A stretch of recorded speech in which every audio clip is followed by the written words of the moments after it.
This is cycle 4, the last cycle before her exit ticket. For this cycle, we are reading pages 211 to 213. Please open up your book so we can finish this chapter. Page 211, top of the page. Mr. Jimmy said, "Herman, what's this? What's wrong?" He stood between me and Mr. C. Hermione Calloway said, "I told you about this boy from the word go. He's been snooping through things in the house that he's got no business being in. He stole these." I said, "No, sir, I did not." Mr. C said, "Then where'd you get them? I'm not going to ask you again." He unsqueezed the rocks in his hand. I was surprised they hadn't turned into diamonds or dust by the way he'd been holding them so tight. We're going to look back at this quote right here for the question that we have in this cycle. So take notes. Why might he have been holding them so hard? Mr. Jimmy took my 2 rocks from him. He looked at the writing and said, "Flint, Michigan, August 8th, 1911, and Gary, Indiana, July 13th, 1912. That's more than 25 years ago." He squatted down and looked right at me and said, "Son, where'd you find these? Just tell the truth." I kept one eye on Mr. C. He still looked like he was getting ready to jump funny on me. I said, "Mr. Jimmy, I didn't find them or steal them from nowhere. They've always been mine. I got them from my mama, and that's a swear for God truth. Now, could I please have my rocks back, sir?" I stuck my hand out. Mr. Jimmy and Hermione Calloway said, "Your mama?" "Yes, sir." I kept my hand out. Mr. Jimmy said, "Bud, where did your mother get these?" I said, "I don't know, sir. She's always had them."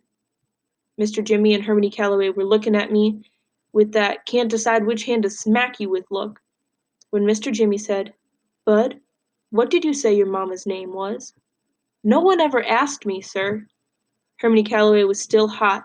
"You throw a lot of sirs around, but you've still got a real strong, real smart-mouthed, disrespectful streak in you, boy. Now you answer the question or I'll—" I screamed at him. "Angela, sir!" I was so mad that I hadn't meant to say sir, but it came out anyway. "Her name is Angela Janet Caldwell." Mr. Jimmy said, "Lord have mercy." Hermione Calloway's pipe dropped out of his mouth as he stumbled and fumbled into Grand Calloway Station, feeling like he had been struck blind. Then I knew. Hermione Calloway was the best liar in the world. He'd been lying to me and everybody else all along. Now that there was some good proof against him, he was all shook up. I said to Mr. Jimmy, "I knew it! I knew he was my father!" Mr. Jimmy was still crouched down right in front of me. He said, "Bud, he's not your father." "Yes, sir, he is. That's why he run off like that. He's got caught lying after all these years." Mr. Jimmy said, "Bud, that's enough. Herman is not your father, but Angela Janet is his daughter's name.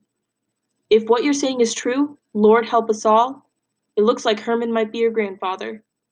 This was real surprising, but the thing I felt most was glad that Hermione Calloway wasn't my dad. Shucks, who'd want a daddy that on top of being so old and so doggone mean, had such a big belly? Not me.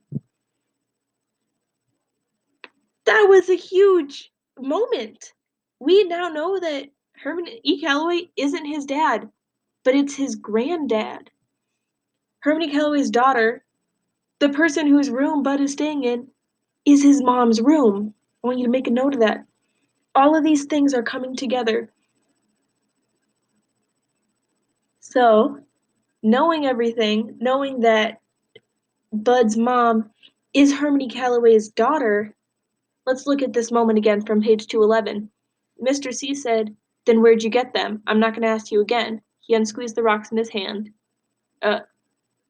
I was surprised they hadn't turned into diamonds or dust the way they'd been holding them so tight.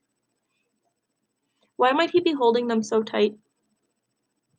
What do those rocks represent to him? If you're struggling with that, who did they belong to? I'd like you to answer that question, and when you're done, move on to the exit ticket.